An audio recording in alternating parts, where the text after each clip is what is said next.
Sachez qu'en cette période critique que traverse la République démocratique du Congo, les journalistes qui sont soumis au respect du code d'éthique et déontologie et à rester fidèles à leur ligne éditoriale sont appelés à se surpasser au profit de la nation.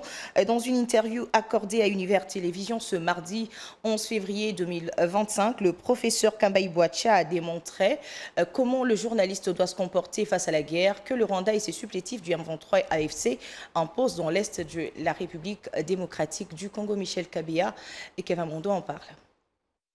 Avec la guerre qui sévit à l'est de la République démocratique du Congo, les professionnels des différents domaines se réunissent pour un seul but, celui de voir le rétablissement de la paix dans la partie orientale du pays.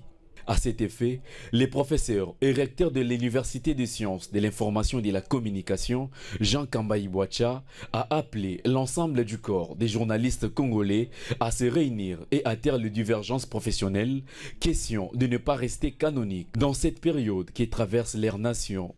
Le journaliste congolais, que nous formons ici comme il faut, il y a un seul comportement, c'est d'être à côté de la vérité. La vérité est que celui qui attaque le Congo pour les motifs non avoués est contre le peuple congolais. Pas contre le président de la République. Le journaliste doit être à côté de la vérité. Pas nécessairement à côté de ce qu'il dit. Moi-même qui parle ici, je ne le flatte pas, mais j'apprécie. Quand on apprécie, on aime. Donc le journaliste doit se comporter comme il faut, à côté de la vérité. Une occasion pour ces renommés formateurs des journalistes en RDC d'encourager les journalistes d'exercer leur métier avec toute responsabilité en cette période d'agression qu'impose le Rwanda dans l'est du pays. L'ISTI, jusqu'aujourd'hui UNICIC, en passant par le FASIC, mais à ces étudiants, et les étudiants d'aujourd'hui et de demain sont des gens formidables.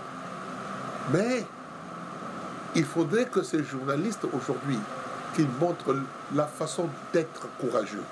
Car le monde, comme je viens de vous dire, appartient aux courageux. Nous triompherons et ils doivent avoir ça dans leur tête. L'heure est venue de mettre la nation avant toute chose, car désorienter le public parce qu'on est contre le pouvoir en place est égal à servir l'ennemi de la RDC, a-t-il conclu.